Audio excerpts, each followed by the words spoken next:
Alguém no banco de trás do carro sentiu sua cabeça doer e perguntou onde ele estava, lembrando que ele tinha acabado de terminar sua sessão com um colega da Associação de Redenção para aliviar o estresse. Em seguida, a cena muda para o homem mascarado que estava prestes a sequestrar o homem, enquanto o homem dizia à filha dela que iria para casa em breve. Em seguida, o homem mascarado colocou o homem no carro. Mais tarde, o homem acordou e perguntou aos homens mascarados quem eles eram e o que planejavam fazer. O motorista mascarado chamou seu companheiro Falcon para perguntar se ele havia usado menos remédio. Ele disse que não estava controlando bem a dosagem naquele momento. O homem disse aos homens mascarados que o deixassem ir embora porque ele estava indo para casa, e o que eles estão fazendo é ilegal. Falcon apenas disse ao motorista que isso não era possível porque ele administrava o medicamento com precisão. E parece que o homem era diferente dos outros. O homem mascarado olhou para o homem e disse docemente que parecia que eles tinham pegado um dos grandes dessa vez. Em seguida, o homem mascarado disse a Falcon que o homem tem mais genes de monstro em seu corpo. Então o homem acorda mais cedo e pergunta a Falcon quanto mais valioso é esse homem em comparação com o estoque normal. Falcon respondeu que o homem acordou 3 horas mais cedo do que o previsto. Então ele estimou que a porcentagem de genes de monstros do homem era superior a 80%. O motorista mascarado ficou surpreso com o fato de eles terem um estoque maior e disse a Falcon que a quantidade de essência vital era 7 vezes maior. Em seguida, o motorista mascarado também disse a Falcon que seria ainda mais problemático se o homem se transformasse em um monstro e ordenou que Falcon fechasse o carro. De repente, um punho apareceu na frente do carro e deu um soco no carro. Mas o mascarado pragueja porque o motor do carro está quebrado e ordena que Falcon fique de olho naquelas pessoas, não deixando que elas se transformem prematuramente enquanto ele vai atrás do outro cara. Sem perceber Zinca na janela, Falcon diz ao seu companheiro que o cara está atrás dele. Mas é tarde demais, pois Zinca atravessa a janela com a mão para agarrar o homem e puxá-lo para fora do carro. Em seguida, ele joga o homem mascarado para os 3 que estão por perto. O Masked se pergunta se a informação vazou e o questiona quem diabos ele era, mas ele apenas diz ao homem para tentar adivinhar. O motorista mascarado salta rapidamente em sua direção para atacar, dizendo que o mandará para o inferno. O motorista mascarado acha que não se importa se o homem sabe ou não, porque ele não deve ser deixado vivo. O homem dentro do carro tenta acordar as outras pessoas e diz a elas que foram sequestradas. Falcon pragueja de frustração quando percebe que os genes de monstro das pessoas estão acordando. Em seguida, o homem pergunta a Falcon se ele é um traficante de seres humanos e se eles vão morrer. O homem implora a Falcon que os deixe ir, dizendo que ele está perfeitamente seguro porque, com a ajuda da Redemption Association, seu estado mental ficou muito estável e ele definitivamente não se transformará em um monstro. O homem chora e diz a Falcon que sua esposa o deixou porque ele tem genes monstruosos, e sua esposa deixou o filho deles. Portanto, seu filho está esperando que ele volte para casa. Falcon levanta a poção na frente do homem e diz para ele não se preocupar, pois seu filho é portador, então ele também estava em uma lista e era o próximo. Falcão ordena que o homem volte a dormir e, em seguida, deixa que ele cheire a poção, gritando que não se importa mais com a dosagem. Por outro lado, o motorista mascarado voa rapidamente para a floresta e lança um raio contra ele, dizendo que ele é um transcendente de 3 estrelas. Portanto, ele deve se preparar para ser transformado em cinzas por seu relâmpago a queima-roupa. Então, o homem vê chamas azuis saindo dele e pensa que a eletricidade e o fogo não se anulam. Portanto, ambos serão afetados no final. Mas o motorista mascarado acha que, como o fogo azul de Zinca é apenas uma pequena faísca, ele ficará bem. No entanto, o homem mascarado é jogado fora, o que o faz se perguntar que raio de poder é esse. O homem mascarado sente sua mão doer e vê que ela está queimada, o que o faz se perguntar por que está doendo tanto quando foi apenas uma pequena faísca de chama azul. Ele lhe pergunta se estava tentando salvar todos eles quando eram portadores de genes de monstros e poderiam se transformar em monstros a qualquer momento, causando o caos naquele mundo. Ele insiste que matá-los é um ato de justiça, e usá-los para o bem é um serviço ao público. O homem mascarado sugere que ele vá embora rapidamente, dizendo-lhe que não tem ideia de com quem está lidando. No entanto, ele acaba de pisar no rosto do motorista mascarado e lhe diz que o tráfico de pessoas não está de forma alguma relacionado à justiça. O homem lhe pergunta o que ele sabe e lhe diz que alguém precisa fazer o trabalho sujo. Ele pergunta como ele sabe sobre tráfico de pessoas e diz ao motorista mascarado que o ajudará a descobrir descobrir os meandros de sua associação de resgate. Mas o homem insiste que não faz parte disso. Ele diz ao homem mascarado que as pessoas encontrarão o momento certo para modificar os rastreadores de localização implantados nos pescoços dos transportadores, fazendo com que pareçam ter sido legalmente mortos por seu povo depois de serem monstruados. Depois, eles os venderão secretamente para a base experimental secreta da família Fan. O motorista mascarado lhe pergunta como ele sabe tanto, mas ele apenas responde à pergunta, perguntando ao homem mascarado quantas pessoas eles enganaram e quantas vidas inocentes eles acabaram. O homem responde com um sorriso, dizendo: "Quem se importa com isso?" E lhe diz que eles estão apenas eliminando possíveis ameaças à sociedade. Ele afirma que acalmá-los apenas retardaria sua transformação, e que matá-los é a única maneira de eliminar o problema. Ele ordena que o homem mascarado se cale e fale somente quando ele permitir. Ele reconhece que o homem mascarado está certo porque a Redemption Association foi fundada há cerca de 3 anos, apresentando-se como uma organização na qual os portadores de genes de monstros poderiam confiar e encontrar conforto uns com os outros. No entanto, cerca de 6 meses depois, eles organizaram centenas de reuniões de confissão de portadores de genes de monstros grandes em todo o país. Em seguida, usaram algum método para forçar todos os portadores a sofrerem mutação para a forma de monstro e mataram todos eles. Ele sabe que isso só foi exposto quando as pessoas descobriram que eles haviam removido o registro de todas as informações pessoais dos portadores e os vendido. Ele também sabe que eles os venderam para a família Fan para vários experimentos para obter essência vital e dados de pesquisa. Naquela época, a família Fan já havia destruído todas as evidências e não havia nenhuma pista a ser encontrada. Zinkan só conhece uma rota de entrega mencionada por um membro do alto escalão da Associação de Redenção capturado nas notícias. Além dos experimentos, a família Fan tem outro propósito para os portadores de genes de monstros capturados: alimentar os monstros subterrâneos. Ele pergunta ao homem mascarado quantas bases experimentais secretas a família Fan tem, mas o homem mascarado não responde.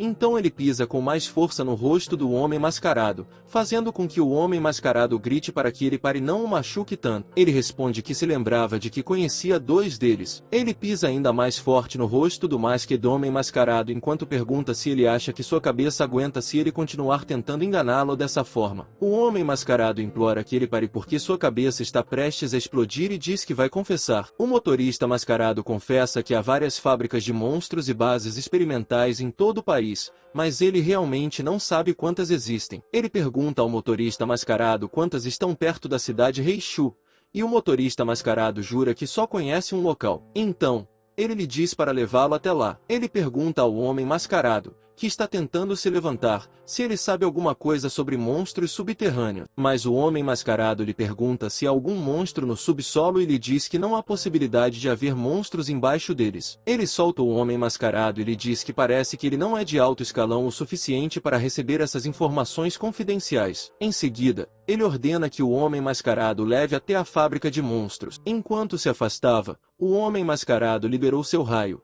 dizendo que o levaria até lá imediatamente para encontrar os transportadores mortos. Ele lançou um forte raio atrás dele, afirmando que não esperava que suas mãos ainda pudessem ser usadas e que explodiria sua cabeça porque não poderia deixá-lo vivo, pois já tinha visto seu rosto. No entanto, ele simplesmente bloqueou o ataque do motorista mascarado apenas com a mão e disse a ele que, como não estavam longe do carro, seu grito deveria ser alto o suficiente. Caso contrário, seu companheiro não seria capaz de ouvi-lo. Em seguida, ele apertou a mão do motorista mascarado, que se perguntou como Zinkan poderia pegar a granada com a mão esquerda diretamente. Ele notou que Zinkan não tinha nem mesmo usado a habilidade Transcendência da Chama Azul, fazendo com que o condutor mascarado se perguntasse o que estava acontecendo com sua mão. Diante do homem mascarado, ele lhe disse que confiava mais no caminho da pessoa que iria escapar. O homem mascarado notou que ele era um monstro e percebeu que não poderia escapar de um monstro com pele de cobre e ossos de ferro. Ele abriu a boca para comer o motorista mascarado, que apenas se lembrou da eletricidade que tinha, mas percebeu que ela não era suficiente para lidar com um monstro como ele. Um grito alto pôde ser ouvido do lado de fora da floresta. Por outro lado, Falcon estava tentando fazer o homem desmaiar com a poção. Falcon disse ao homem que ele era um grande feito e perguntou se foi o filho dele que lhe deu a vontade de manter o fôlego até agora. Falcon também disse ao homem que, se não fosse por seus genes de monstro de alto valor, ele deslocaria sua mandíbula e ordenou que o homem simplesmente desmaiasse. De repente, Falcão notou Zincan caminhando em direção a eles e não acreditou que o piloto mascarado chamado Electric Eel tivesse sido derrubado tão rapidamente. Ele pensou que, se Zincan conseguiu derrubar Electric Eel tão rápido, Zincan não deve ser um inimigo comum. Então Falcon saiu do carro gritando que a segurança vem em primeiro lugar e que ele não pode ser culpado se a carga for exposta. O homem agradeceu por tê-lo salvado, mas Zincan disse ao homem que todos eles já estavam mortos porque seus rastreadores de localização haviam sido maliciosamente alterados para serem registrados como monstruosos e mortos. Ele perguntou ao homem se eles ainda não sabiam disso e disse a ele que quem os havia incriminado era a Associação de Redenção. Em seguida, aconselhou o homem a não deixar ninguém descobrir que eles ainda estavam vivos e a não voltar para a cidade. O homem tentou lhe dizer que seu filho ainda estava lá e perguntou o que ele deveria fazer, mas ele simplesmente pulou e foi atrás de Falcon, que estava fugindo em disparada. Ele sabia que a instituição de transcendência estava localizada em uma ilha nos arredores da cidade de Nanil. Esse lugar costumava ser a fortaleza da cidade de Nansha, mas há 20 anos, monstros e transcendentes apareceram pela primeira vez no mundo. Os transcendentes eram fracos e os monstros eram impiedosamente destrutivos. 5 anos depois, os humanos pagaram um preço altíssimo para finalmente exterminar todos os monstros e restaurar a estabilidade da sociedade. No entanto, a cidade de Nansha já havia morrido naquela época. Mais tarde, os exterminadores da cidade de Nanil estabeleceram várias instalações lá, incluindo a Instituição de Transcendência, o Instituto de Pesquisa Genética, o campo de treinamento e todas as coisas relacionadas aos transcendentes. Essas são as ruínas da cidade de Manchal que ainda não resultaram. Então ele acha que foi onde a família Fan construiu secretamente a fábrica de monstros. Mais tarde, Falcon passa pelos Shen Monsters e fica de frente para o portão. O CCTV está voltado para ele, e ele diz à pessoa que está assistindo que é ele, não um intruso. Falcon também menciona que a primeira linha de defesa da fábrica é terrivelmente problemática e que, toda vez que eles vão até lá, precisam ouvir os ruídos assustadores dos monstros. A pessoa responde que, se alguém se intrometer, ele detectará imediatamente.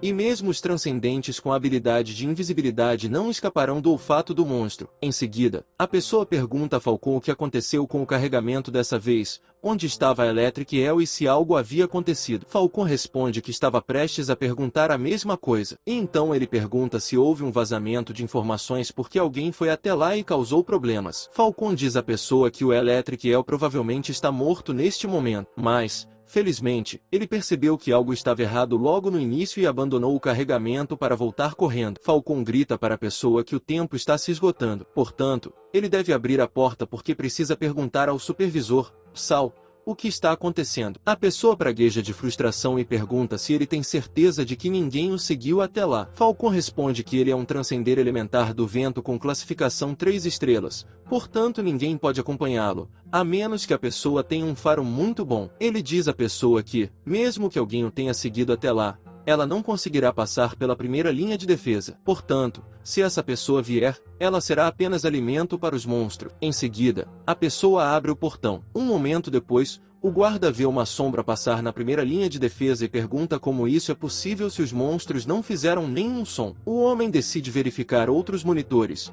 mas o outro guarda boceja e sugere que, se houver um intruso, é provável que ele apareça na posição do poço de ventilação. Por outro lado, no primeiro portão, ele caminha casualmente, esperando que, mesmo com a rede de monstros, outros monstros de nível 1 não o reconheçam. Ele sabe que, enquanto não houver genes de monstros em seu estômago no momento, eles ainda o considerarão um deles. Ele percebe alguns pontos cegos da vigilância e decide fazer um buraco na parede para entrar. Enquanto isso, na sala de quarentena, o homem pergunta aos outros por que o novo lote de remessa ainda não chegou e diz que estão ficando sem suprimento. De repente, o homem na mesa grita de dor, fazendo com que o homem pegue um bisturi e pergunte aos outros se eles já não haviam removido as cordas vocais do espécime e como eles poderiam ser tão pouco profissionais. O outro homem pede desculpas e explica que pensou que, como o espécime não se movia, ele não precisava retirar suas cordas vocais. O homem diz ao outro que, se ele extrair os genes do monstro diretamente, esses monstros se transformarão em fumaça em pouco tempo. Se eles quiserem enviar os genes dos monstros intactos para o laboratório de nível 2,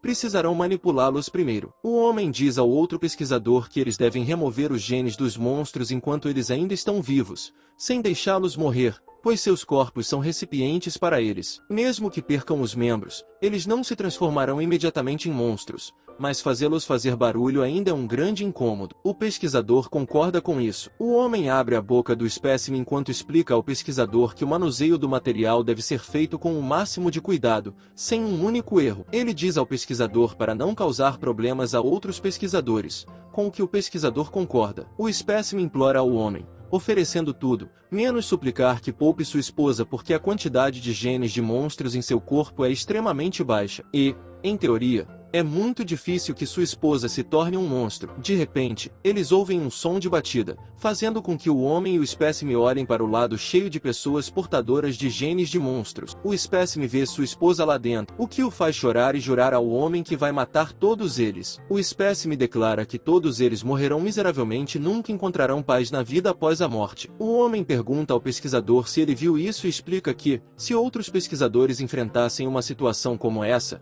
isso levaria à distração e aumentaria a probabilidade de fracasso da pesquisa. Em seguida, o homem pergunta ao pesquisador o que ele faria se esse fosse o experimento mais crítico e diz ao pesquisador que ele está essencialmente obstruindo o progresso humano. O pesquisador concorda. O homem está prestes a cortar as cordas vocais do espécime enquanto lembra o pesquisador de ser vigilante e meticuloso quando as luzes da sala se apagam. O homem parou, confuso. Então, o homem ordena que o pesquisador verifique por que a fonte de energia reserva ainda não foi ativada. De repente, alguém liga para o supervisor do homem, Song, para informar que alguém havia cortado os fios e que toda a fábrica havia perdido a energia. Falcon chega, liga para Song e pergunta se houve um vazamento de informações porque eles foram emboscados. Falcon pergunta a Song por que ele está parado e por que há uma queda de energia. Song diz a Falcon que ele não passa de um causador de problemas e que está sendo rastreado. Ele também informa a Falcon que as pessoas que os emboscaram cortaram sua energia. Falcon tenta lembrá-lo sobre sua primeira linha de defesa,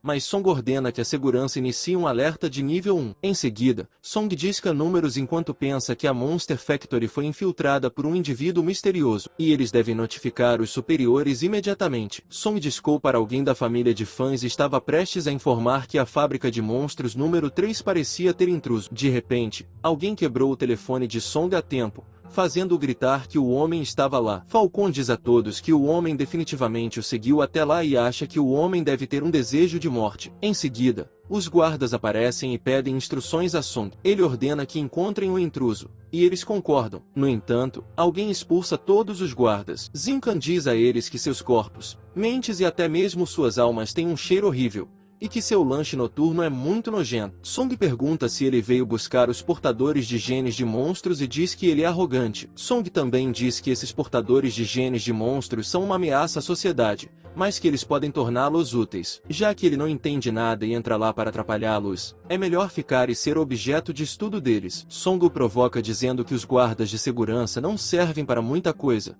pois estão apenas fazendo trabalho pesado. No entanto, ele garante a Zincan que não se preocupe, pois a verdadeira segurança está lá. Os guardas que ele chutou antes se levantam e o atacam com seus atributos de chama, gritando alegremente que, finalmente, alguém estúpido o suficiente para invadir o local está lá para encontrar a morte. Falcon também salta em direção a Zincan para atacá-lo com sua habilidade de vento, dizendo-lhe que está ali para vingar a Electric Eel. Por outro lado, Song se pergunta quem é o intruso, se ele é um exterminador ou um dos funcionários da instituição da equipe de Din King Shi. Song acha que Zinc é muito arrogante e questiona como o intruso ousa chegar sozinho e causar estragos em sua fábrica de monstros. Ele sabe que eles têm um transcender do elemental do vento de estágio inicial, classificado como 3 estrelas, e 2 funcionários de segurança especial de estágio intermediário, classificados como 3 estrelas. Além disso, eles possuem um medicamento secreto. Portanto, Song acredita que, mesmo que Zincan seja um transcender de 4 estrelas,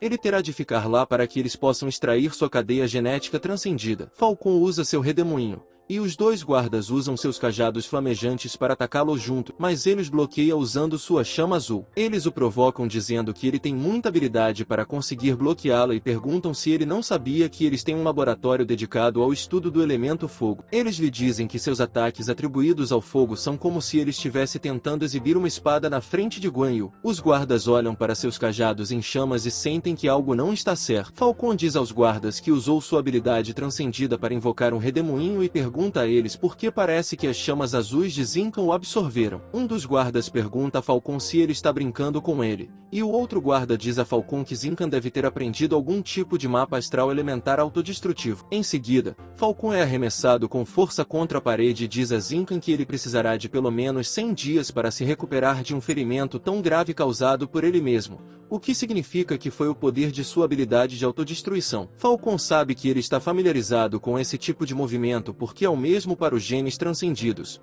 e o poder que ele está usando agora é semelhante a se exibir sacrificando sua vida. Então, Zincan aparece na frente de Falcon, que está levantando o dedo médio para ele, admitindo que foi impressionante se ele conseguiu usá-lo 2 vezes seguidas. Zincan dá um soco no rosto de Falcon, explodindo-o em pedaços. Os guardas ficam chocados ao ver que a metade do corpo de Falcon parece ter sido atingida por um caminhão. Um dos guardas pergunta se ele está vendo um monstro espancando uma pessoa e grita que precisa ser, no mínimo, um monstro de nível 3 para fazer isso. Em seguida, os 2 guardas se afastam enquanto gritam para ele que parece que ele tem alguns truques na manga para poder usar movimentos tão intensos em sequência. Eles acreditam que sua fraqueza é bastante óbvia e que ele só pode explodir em uma área pequena. Portanto, desde que mantenham distância e não deixem que ele se aproxime, poderão derrotá-lo. Os 2 usam novamente seus cajados flamejantes para atacá-lo. No entanto, Song, que está observando do outro lado, sabe que os guardas estão errados porque somente aqueles que cultivaram com sucesso um mapa estelar elementar são capazes de evoluir para um transcender de 3 estrelas. Isso não significa que todos os transcendentes de 3 estrelas possam usar o poder do mapa estelar elemental. Song vem estudando as habilidades da família Fan há anos e está familiarizado com as habilidades da transcendência elemental do fogo. Ele também sabe que Zincan não usou as habilidades de um mapa estelar elemental. O que Zincan usou foram apenas habilidades elementares de fogo puro e força física pura. Os guardas ficam chocados ao ver que suas chamas são dominadas pelo poder de Zincan. Novamente gritam que o mapa estelar elemental de Zincan é mais forte do que eles pensavam. Eles acreditam que os ataques à distância não atingirão Zincan. As chamas dos guardas desaparecem e Zincan corre imediatamente em direção a eles. Os guardas comem rapidamente a semente de fogo carmesim,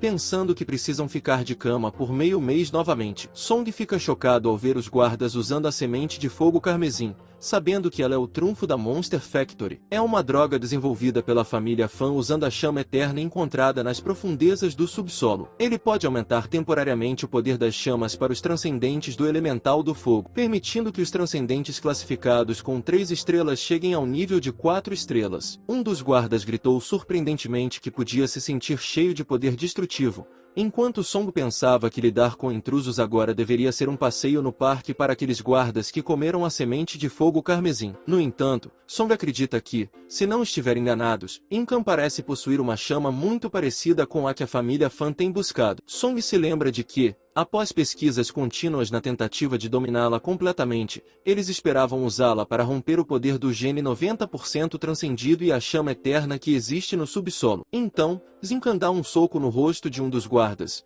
explodindo-o em pedaços, fazendo com que o outro guarda perguntasse como isso pôde acontecer quando eles já haviam aumentado seu poder temporariamente. O guarda grita que Zincan não conseguiu dominar suas chamas, mas, no final, o sangue do segundo guarda se espalha por toda parte, assim como o do primeiro guarda e o de Falcon. Song entende e diz a ele que sua quantidade de genes transcendidos deve ser extremamente alta, a ponto de suas chamas terem sofrido uma mudança de qualidade. Ele até mostrou propriedades físicas aprimoradas que somente aqueles cuja porcentagem de genes transcendidos excedeu 90% possuem. Song também lhe diz que suas chamas também passaram por uma evolução de propriedade semelhante à chama eterna subterrânea chamada propriedade devoradora. Zincan ordena que Song lhe diga onde está a chama eterna subterrânea, e Song responde que não há problema. Ele diz a Zincan que, desde que ele se junte a eles, ele pode levá-lo até lá. Song diz que, com seus genes que transcenderam o poder, ele certamente será muito valorizado pela família de fãs. Se eles puderem usá-lo para desvendar os segredos da chama eterna,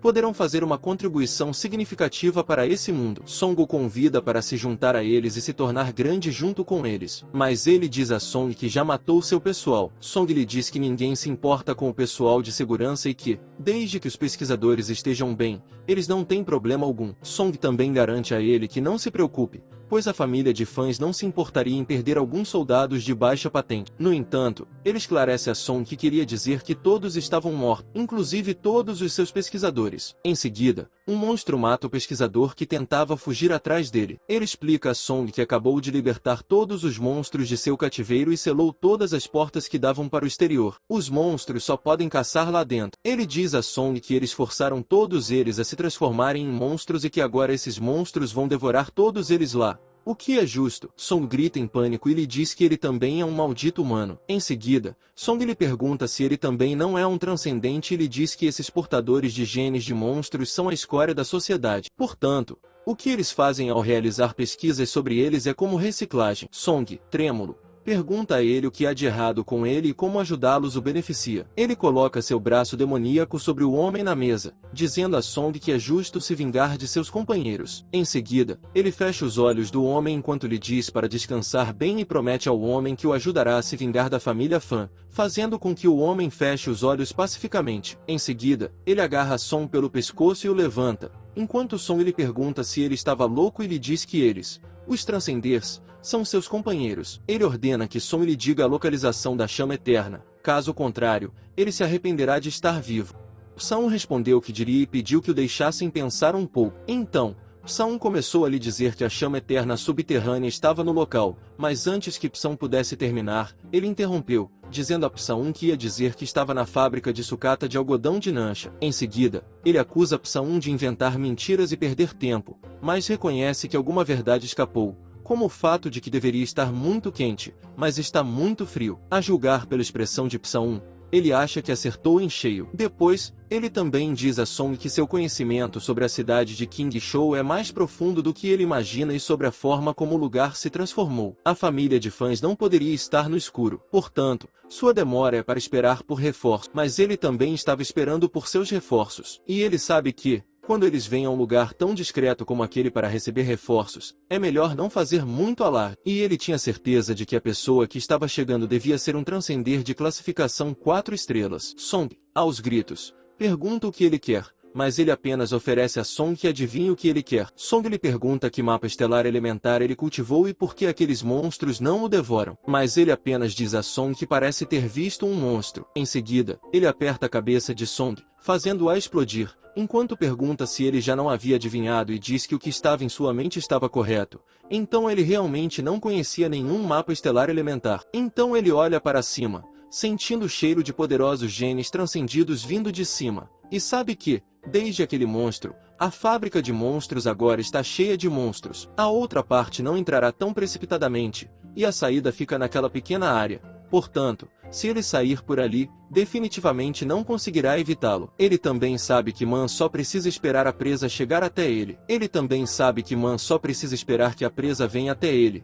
Portanto, ele está finalmente livre para procurar e planejar o que pode ser usado. Em seguida, ele viu uma geladeira cheia de fluidos de essência vital, o que o fez se perguntar como a família Fan conseguiu esses fluidos e percebeu que eram muito mais puros do que os fornecidos pela escola. Mas ele já esperava por isso, pois a família Fan é realmente importante e ele sabia que tinha escolhido o parceiro certo. Ele abriu a geladeira, sabendo que era perfeito, já que a GU provavelmente acabaria com aquele pequeno estoque daquela época em 3 dias, então aqueles fluidos de essência vital eram exatamente o que ele precisava, e decidiu confiscar todos eles. Então, ele percebeu que ainda havia mais 3 pílulas daquela semente de fogo carmesim que a equipe de segurança havia pegado e decidiu pegá-las também. Depois de coletar coisas valiosas lá dentro, ele se aproxima dos monstros e diz que finalmente chegou a vez deles. Em seguida, perguntou se eles estavam satisfeitos, enquanto ele sentia como se fosse um déjà vu de um ataque de monstros à cidade em sua vida passada, o que é um pouco assustador. Ele tirou a máscara e,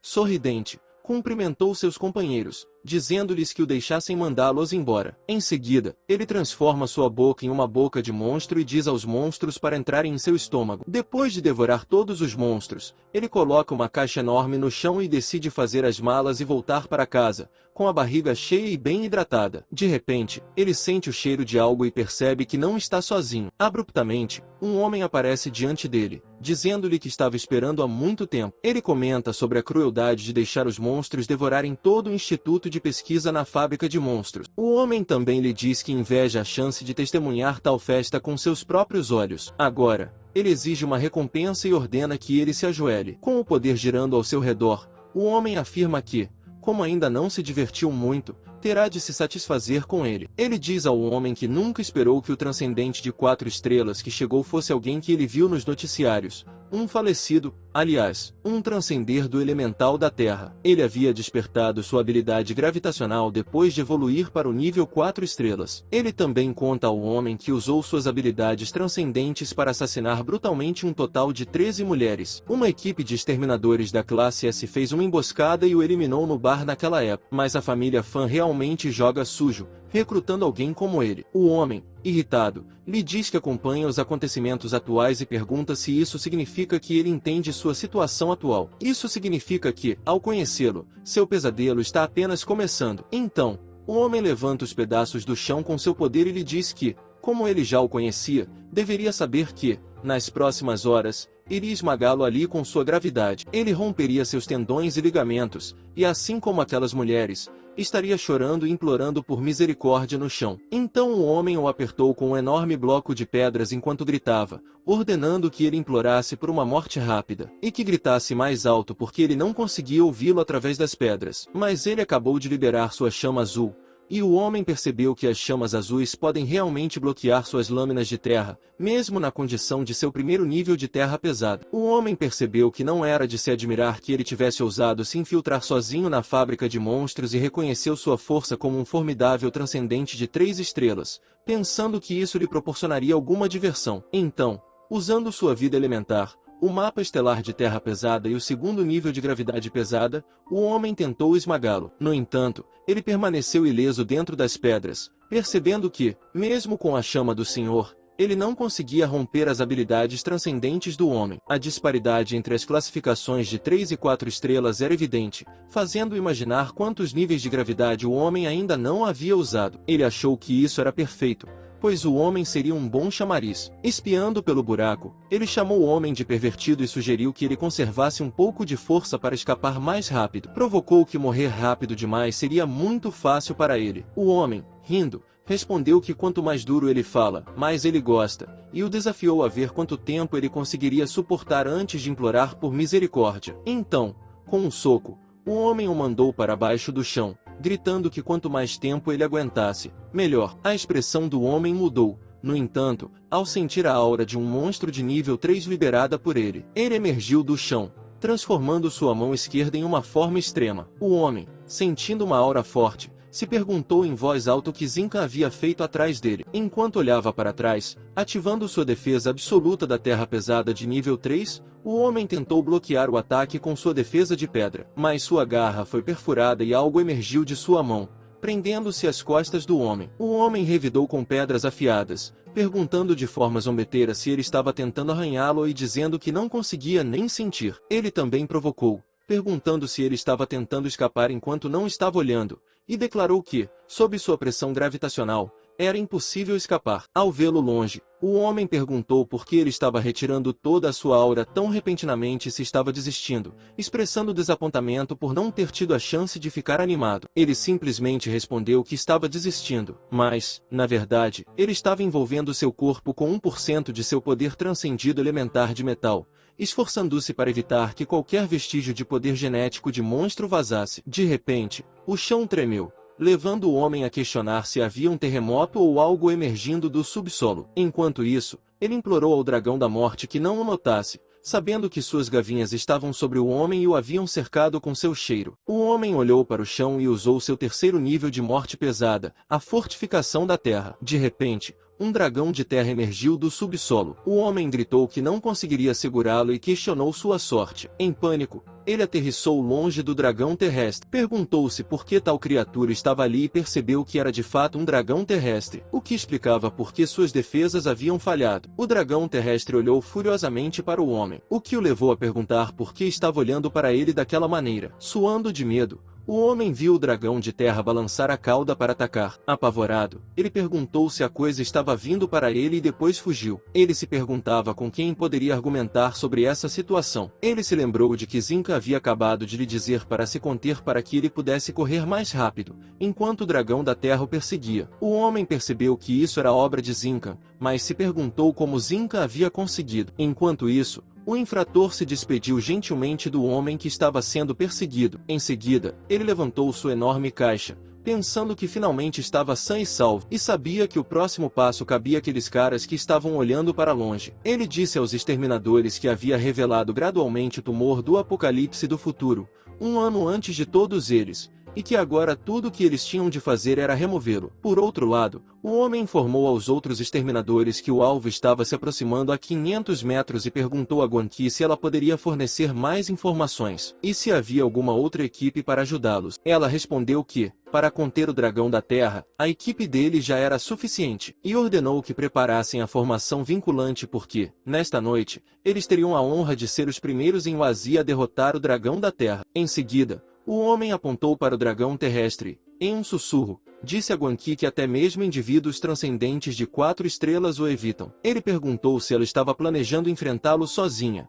mas ela apenas ordenou que os outros se preparassem. O homem começou a relatar a todos eles que estava vindo de 300 metros ao norte, depois mudou para 267 metros a oeste, 206 metros a leste, 150 metros ao sul, 88 metros a nordeste e 12 metros a sudeste. Os exterminadores ativaram suas formações petrificar, solidificar e pedra de fluxo para atacar. O Ongkui disse que havia muitas pessoas da última vez, muitos obstáculos, então ele conseguiu escapar, o que foi muito irritante. Os superiores já haviam lhe dito para proteger a cidade do rei Shu adequadamente. Portanto, enquanto o dragão da terra não morrer, ela não poderá encontrar um parceiro adequadamente. Isso a fez jurar que, desta vez, ela o cortará adequadamente. Mas então o homem a incita a esperar, notando alguém na frente do dragão da terra. Guanqi, curioso, pergunta quem poderia ser. Usando seu poder de modelagem de ondas sonicas, o homem identifica a figura como o detento executado no corredor da morte, notório pelo assassinato de 13 mulheres. Ele questiona como isso pode ser possível, mas Guanqi,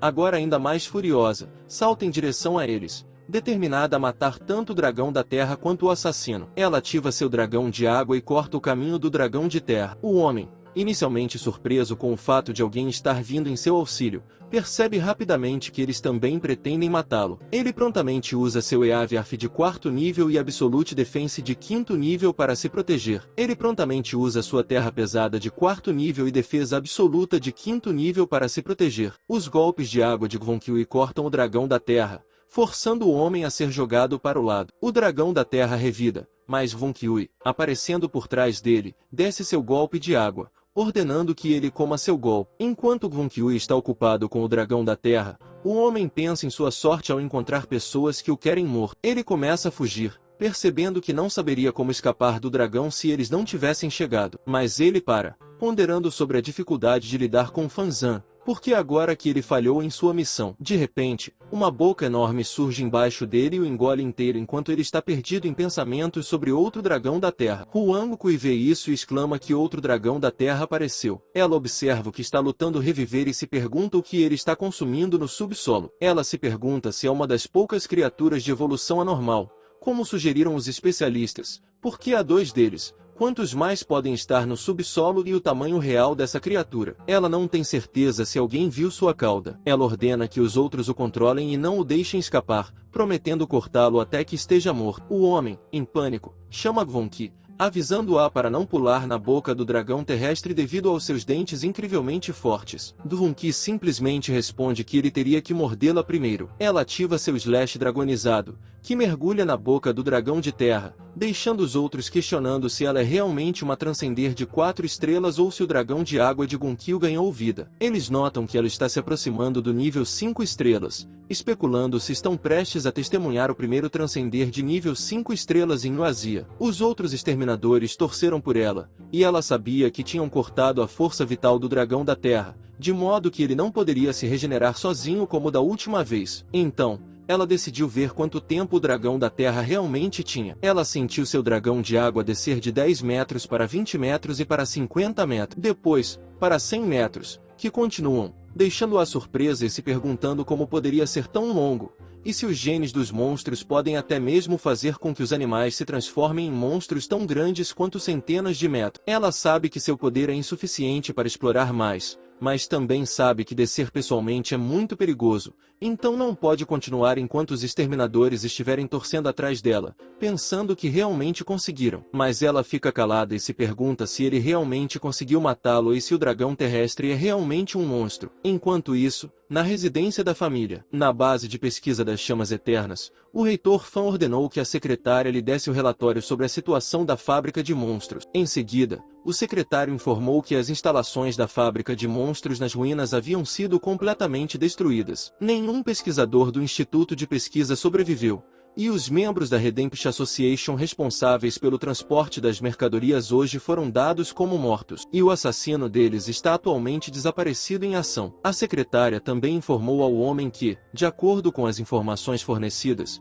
o assassino provavelmente foi comido pelo dragão da Terra. E, embora a existência da Monster Factory tenha sido exposta ao público, todas as medidas de emergência foram ativadas com sucesso. Além disso, os dados críticos em suas instalações foram destruídos automaticamente e, de acordo com suas instruções anteriores, eles relataram isso à sede do Departamento de Extermínio, dizendo que se tratava apenas de um instituto de pesquisa de monstros comum. A secretária continua informando ao homem que metade dos superiores do Departamento de Exterminadores estará falando em nome deles e atualmente, eles estão discutindo qual punição deve ser dada pela construção não autorizada de um laboratório de monstros, mas ele presume que será apenas uma reprimenda verbal. O homem elogiou o secretário por seu bom trabalho e perguntou quem estava por trás de tudo isso. O secretário respondeu que era a mensagem enviada pelo diretor da fábrica de monstros antes de ele ser morto. E então o secretário contou ao homem o que Song havia dito. Jinfan disse que as chamas azuis têm uma característica devoradora e suspeita-se que seja um transcendente com um gene transcendido atribuído ao fogo de potência extremamente alta,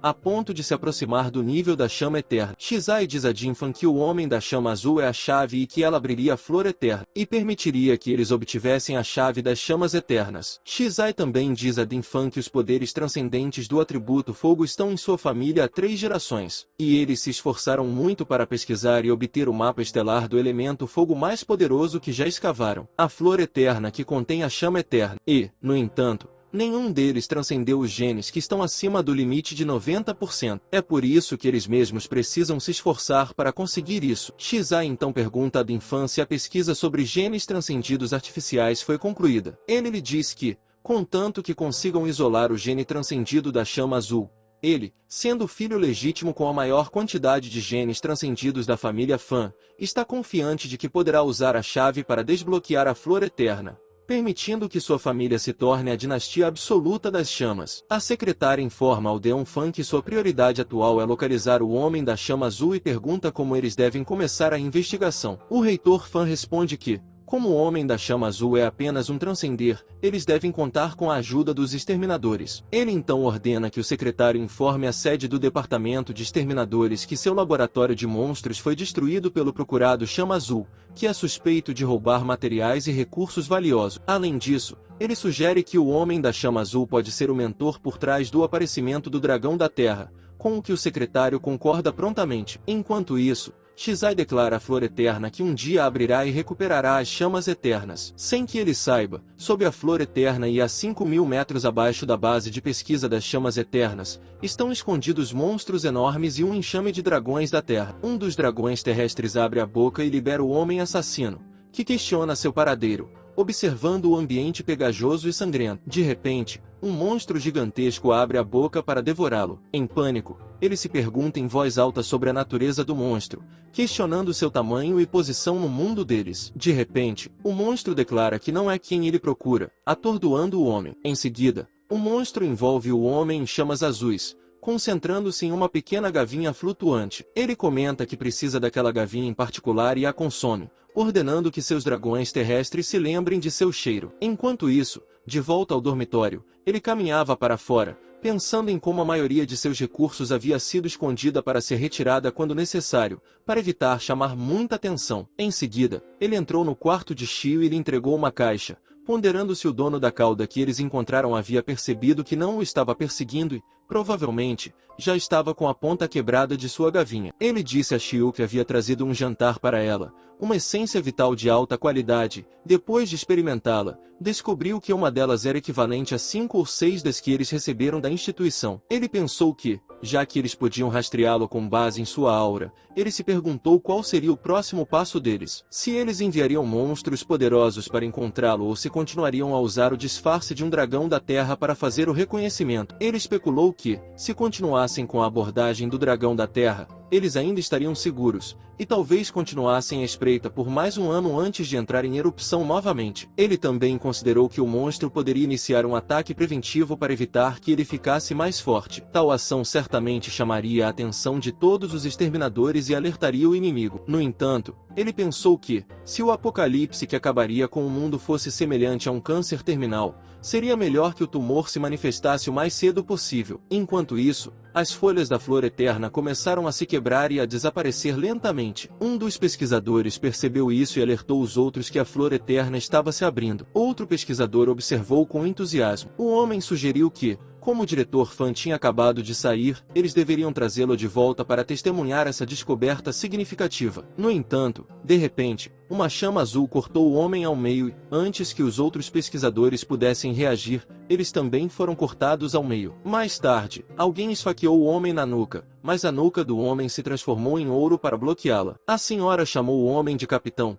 dizendo-lhe que ele poderia ativar sua vida elementar automaticamente e desbloquear instantaneamente a armadura dourada. O homem que tentou esfaquear o capitão disse que foi incrível, mas o capitão apenas disse a eles para pararem de brincar e que eles finalmente tinham alguns intrusos. Ele também mencionou que, graças à família de fãs que os reuniu, os criminosos mortos de todo o país, eles são uma equipe da qual até os exterminadores teriam medo, com 3 transcendências de 4 estrelas e 7 transcendências de pico de 3 estrelas. A senhora lhe disse que ele estava enganado porque 6 deles já estavam no nível 4 estrelas e a velocidade de cultivo deles era incrivelmente rápida. Portanto, ele deveria dar a eles um pouco mais de tempo, e logo todo o esquadrão teria 4 estrelas. Então, ele disse à sua equipe que eles deveriam ir, porque eles estão em movimento para a única missão que a família Fan lhes deu. E não importa quem sejam os intrusos, mesmo que sejam exterminadores, eles não devem deixar nenhum sobrevivente, nenhum sequer. Em seguida, ele ordenou que a equipe ao seguisse se encarregasse de bloquear os ataques. Um homem respondeu que realmente sentia falta dos momentos em que eles colidiam com caminhões blindados só para ganhar algum dinheiro. Em seguida, ele ordena que a equipe B vá em direção às forças armadas do inimigo. Fatie e corte sem hesitar. Um homem respondeu que esses dias ociosos são uma dor de cabeça,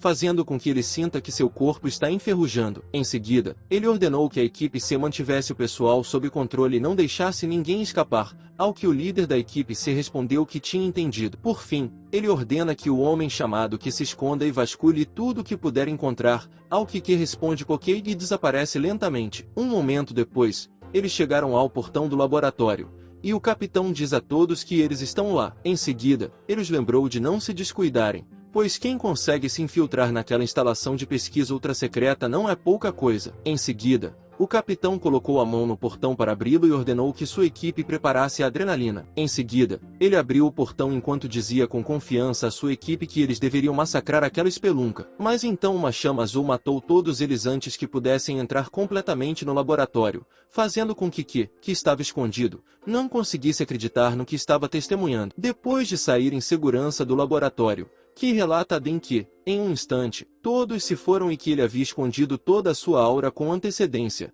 razão pela qual conseguiu sobreviver. Isso também lhe dá a chance de ver que não há intrusos porque eles são monstros formados a partir das pétalas da flor eterna. Que, assustado, diz a Den que aquilo era muito estranho porque não eram pessoas se transformando em monstros, mas flores fechadas, e são 4 no total. Que também diz a Den que os monstros podem ficar invisíveis, usar as chamas eternas e derrubar seu capitão, que tinha armadura dourada, em segundos, o que significa que eles são mais fortes do que um dragão terrestre. No final, todos saem da instalação de pesquisa, que ele não tinha ideia de onde ficava. Em seguida, que, aos gritos, diz a Den que eles estão em apuros porque esses monstros matarão muitas pessoas. Ele implora a Den que informe aos exterminadores, afirmando que eles não podem lidar com isso sozinhos e que ninguém mais pode. No entanto, Din queima que vivo friamente, lembrando de sua declaração anterior de que qualquer pessoa que tente vazar informações sobre suas operações deve morrer. Ele comenta com desdém a ironia de um detento no corredor da morte se preocupar com a morte de muitas pessoas. Din então ordena que um homem tire os genes transcendidos de Qi sem demora. Shizai informa ao seu tio que a flor eterna se acalmou e que sua capacidade de estimular os genes transcendentes se intensificou. Agora, o simples fato de tocá-la induz mudanças significativas nos genes transcendentes,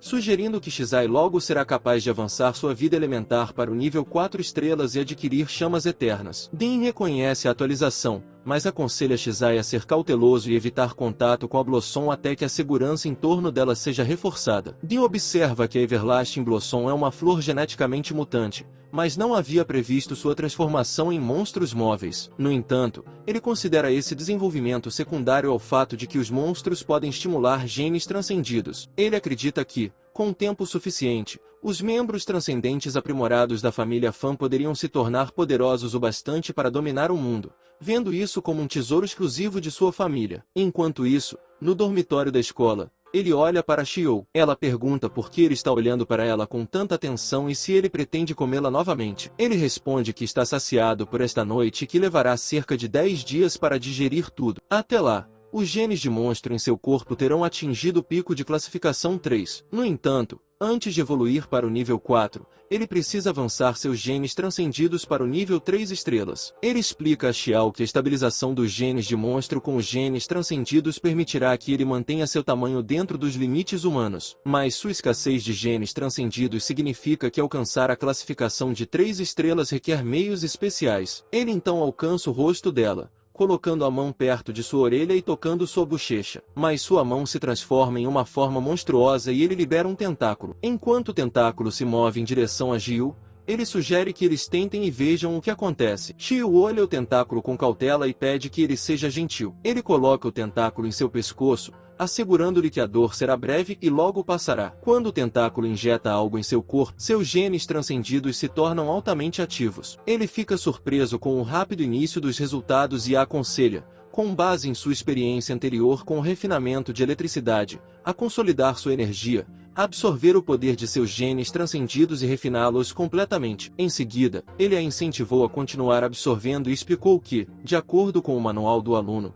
ela não estava absorvendo nada. Todos os custos associados a um avanço em termos de fontes de energia são cobertos pela instituição. Enquanto Zio absorvia toda a eletricidade, causando um apagão em todo o campus, ele a instruiu a continuar, lembrando-a de que a instituição cobriria a conta de luz desta noite. Enquanto isso, na instituição do diretor, os circuitos estavam funcionando mal, causando quedas de energia em todos os lugares. King Shi reconheceu calmamente que eles também estavam sofrendo um apagão. Depois de um minuto de silêncio, ela sugeriu que ele desse algumas instruções, mas ele lhe disse para ficar calma. Ele explicou que eles tinham o gênio transcendente mais talentoso da história em sua instituição, provavelmente passando por uma descoberta naquele momento, portanto não havia motivo para alarme. No entanto, ele admitiu que a velocidade do avanço de Xiu estava além de suas expectativas, fazendo perceber que ela poderia ser ainda mais genial do que ele pensava. Ela expressou preocupação com o possível alto custo da conta de eletricidade, mas o rei Shi riu e descartou a preocupação, afirmando que mesmo que a conta chegasse a alguns milhões ou mais,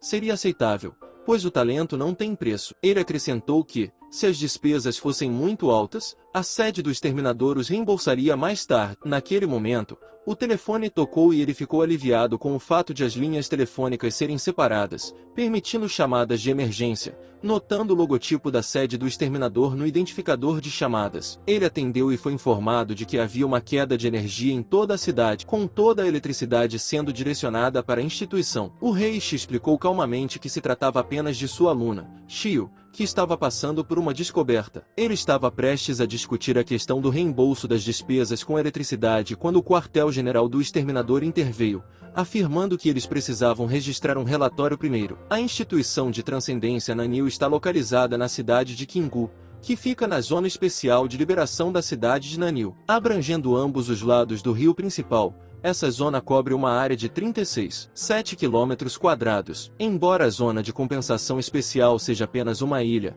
ela é adjacente ao centro da cidade de Nanil, que se estende por 795,44 km² e é a terceira maior cidade de Uizhou. Conhecida por sua incrível prosperidade, o consumo diário de eletricidade aqui chega a 200 milhões de kWh. Agora, com o Instituto de Transcendência de Nanil no epicentro, estendendo-se a todo o centro da cidade, ocorreu uma grande queda de energia, com toda a eletricidade fluindo para o corpo de Jiyu. No quartel-general do Exterminador, uma senhora informa a Shi que a usina de energia está operando com capacidade total e que 3 horas dessa absorção intensa equivalem ao consumo de eletricidade de meio-dia no centro da cidade de Nanil. Além disso, tudo isso é equivalente às reservas de energia de um transcendente de 4 estrelas. Apesar de Xiu ter despertado apenas recentemente, sua capacidade de armazenar essa imensa energia elementar em seu corpo é realmente notável. Ela responde que quanto maior a quantidade de genes transcendentes de uma pessoa e quanto mais puros eles forem dentro do corpo, maiores serão suas reservas elementares. Ele ainda explica à senhora que eles são recipientes naturais de energia e, em suma, não há nada de surpreendente, pois quanto mais energia Jiu absorver, maior será a probabilidade de seu gene sofrer uma mudança qualitativa. Menos também seriam os gargalos que Jiu encontraria em seu futuro cultivo. E é exatamente por isso que as organizações da transcendência em todo o mundo estão tentando decifrar artificialmente os segredos desses genes. Os vários métodos que eles usam para romper os limites individuais dos genes transcendidos representam um caminho aparentemente visível, mas elusivo, para a ascensão. Ele então pergunta sobre a conta de luz dessas 3 horas, e a resposta da senhora, 56.034.751, faz com que engasgue com o chá. A senhora, preocupada, chama seu nome, mas ele a tranquiliza dizendo que não foi nada, assim como um chá um pouco quente demais. Ela então expressa a preocupação de que, apesar das garantias teóricas de Xi sobre o cultivo de Xiao não encontrar nenhum gargalo, pode haver uma situação inesperada em que Xiao ainda não consiga armazenar o poder elemental em seu corpo, especialmente porque ela ainda não é nem mesmo uma transcendente de uma estrela. Isso seria o mesmo que jogar 50 milhões na água. Xi descarta a preocupação, perguntando como isso poderia acontecer, e a lembra de que a Xiao pegou todo o fluido de essência vital de toda a classe. Portanto, avançar para uma estrela deveria ser fácil para ela. Se fosse realmente assim, Xiu não desperdiçaria tudo e, em vez disso, já estaria com pressa para encontrar ajuda. De repente, a senhora da sala lhe informa que Ziyu está lá para vê-lo, o que o faz pular um pouco de surpresa. No entanto, ele ordena que a senhora deixe Ziyu entrar. Jiyu, acompanhada por Zincan, cumprimenta Xi respeitosamente. Em seguida, Yu agradece a Xi pelo apoio da escola e se desculpa profundamente. Ela explica a Xi que só depois de terminar sua prática de cultivo é que percebeu a enorme quantidade de eletricidade que havia consumido. Xi, no entanto, apenas ri e diz a ela que não foi nada porque cultivar talentos é o dever da escola. Em seguida, Xi lhe pergunta se ela agora é uma transcender com classificação de uma estrela. Ela responde que não, o que faz com que Chase fique com as orelhas sangrando e com dor de decepção. Ela lhe diz que está tudo bem e que ele a ensinará a controlar a eletricidade para os não-marinhos. Com seu talento, isso realmente não deveria ser um problema. Mas então ela diz a Shi que agora ela é uma transcendente de classificação 2 estrelas,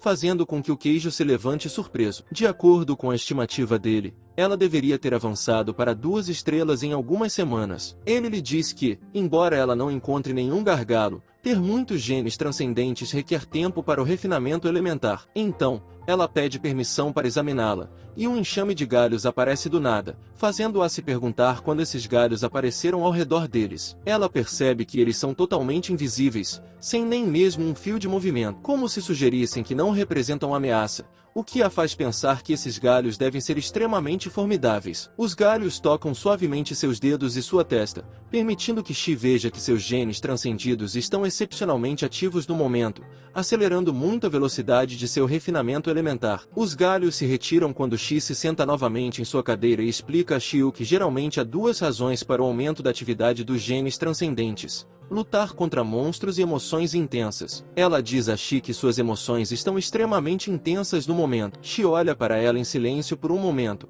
mas então Zincan, rindo, diz a Shi que Xiu tem uma caneca dura como gelo, mas seu peito abriga um coração. No entanto, Isso não é importante porque eles estão lá para expressar sua gratidão a ele e ao Instituto. E eles gostariam de solicitar o método de cultivo de um mapa estelar elementar porque o objetivo deles é o avanço do Geo para se tornar um 3 estrelas. Ela diz a ele que a graduação após alcançar a transcendência de 3 estrelas é o padrão para aquele instituto e pergunta por que eles já estão pensando na graduação logo após terem se matriculado. Ele apenas ri em resposta. Então, Shi lhe diz que Xiao está bem e que o instituto já preparou o mapa astral mais adequado para ela. Mas, para ele, foi diferente. Shi explica que se tornar um transcender de 2 estrelas significa transformar genes em genes elementares, e alcançar a transcendência de 3 estrelas é construir cientificamente um mapa estelar elementar usando esses genes, como as palmas flamejantes da família Fan. Em seguida, Shi o informa que, após a conclusão, ele será capaz de desenvolver aplicativos mais poderosos para os elementos básicos. No entanto, ele observa que seus genes têm um defeito e são insuficientes para construir um mapa estelar. Zinka indaga como isso pode acontecer e pergunta se o Instituto não tem exoesqueletos robóticos para assistência de aprimoramento transcendente artificial. Ele reconhece que a tecnologia do exoesqueleto robótico nunca foi totalmente bem sucedida. Foi somente após o apocalipse iminente que os exterminadores a introduziram para que outros a usassem. Mas, infelizmente, ela não ajudou a evitar o apocalipse. Ainda assim, ela o ajudou a alcançar a transcendência de 2 estrelas. Ela lhe pergunta como ele sabe disso. Ela supõe que faz sentido se ele estiver acompanhando as notícias sobre os transcenders. Ela revela que, de fato, houve breves relatos sobre a transcendência robótica artificial quando a pesquisa foi bem sucedida, mas eles foram rapidamente retirados. A remoção não foi para ocultar o fato do público, mas porque a tecnologia era fundamentalmente matura. Os exterminadores podiam, de fato, substituir os genes transcendentes por máquinas, mas isso só funcionava para aqueles com menos de 40% de genes transcendentes, e o efeito era, na melhor das hipóteses, marginal. Ela enfatiza o ponto crucial: o enorme consumo de energia. Aumentar até mesmo um pouco de força para aqueles com poucos genes transcendentes requer uma quantidade enorme de fluido de essência vital, o que o torna semelhante a usar um canhão para matar um mosquito. Zinkan diz a Shi que isso seria perfeito para ele, pois é fácil obter grandes quantidades de fluido de essência vital, já que todos os seus colegas de classe são muito prestativos, descontraídos e generosos. Shi o repreende por fazer o roubo parecer elegante, mas Zinka esclarece que não é assim e que Shi o entendeu mal. Ainda assim, Shi ressalta que não foi muito mais barato do que a eletricidade que a Shio consumiu naquela noite. Percebendo que não há nada que possam fazer, Zinkkun se despede de Shi. Enquanto eles se afastam, Shio menciona que, se não há como evitar, eles devem aceitar. Shi ouve a conversa deles, o que eles pretendiam, e os chama de volta. Shi, então, oferece seriamente uma chance a Zinkan, e Zinkan deseja entusiasticamente a Shi uma vida longa, embora Shi diga a ele para ficar quieto. Ela pergunta se Zinkan já tem uma equipe e o informa que a instituição está prestes a realizar a seleção de supernovas. Se a equipe dele conseguir se classificar, Shi fornecerá a ele uma armadura robótica de aprimoramento transcendente alocada na academia pelos exterminadores. Zinkan garante com confiança a Shi que levará sua equipe a se tornar uma supernova. Shi o lembra de que faltam apenas 3 dias para se registrar para as seleções de supernovas, e Zinka agradece a Shi pelo lembrete. Os dois se despediram de Shi. Depois que eles partiram, a senhora expressou o status de supernova. Ela destacou que o Campeonato Nacional Transcendente Bienal, que seleciona a equipe mais forte das instituições transcendentes de todo o país, seria um desafio formidável para eles como meros calouros do primeiro ano, apesar do talento excepcional de Jiyu.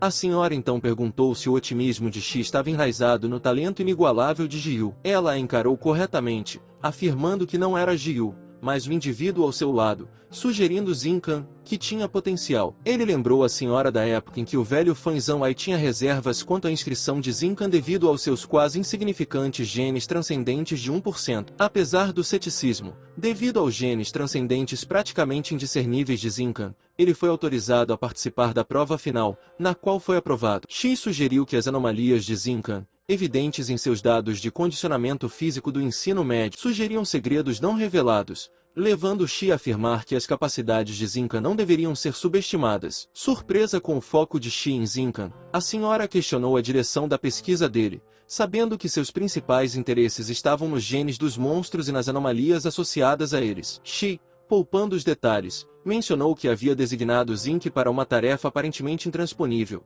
dando a entender que sua conclusão seria vantajosa para ambas as partes. Ele então dispensou a senhora, reconhecendo sua dedicação durante toda a noite, principalmente com a situação de falta de energia. Mais tarde, Shi entrou em contato com Ju, o diretor do departamento de extermínio, surpreendendo-o com uma ligação tarde da noite. Adotando um tom educado, Shi solicitou a Ju que a conta de eletricidade da Gil fosse descartada como sua própria responsabilidade, mas, inesperadamente, ofereceu sua demissão, deixando Ju momentaneamente sem palavras. No dia seguinte, Nail informou Lin Shai, Quan e outros exterminadores sobre sua missão na instituição de transcendência Nanil. Ele indicou uma alta probabilidade de 90% de que Blue Flame estivesse entre os calouros daquele ano. Ele os encarregou de uma investigação minuciosa para descobrir a identidade de Blue Flame, o indivíduo implicado no roubo de dados cruciais do laboratório do Fan, garantindo um acordo unânime da equipe.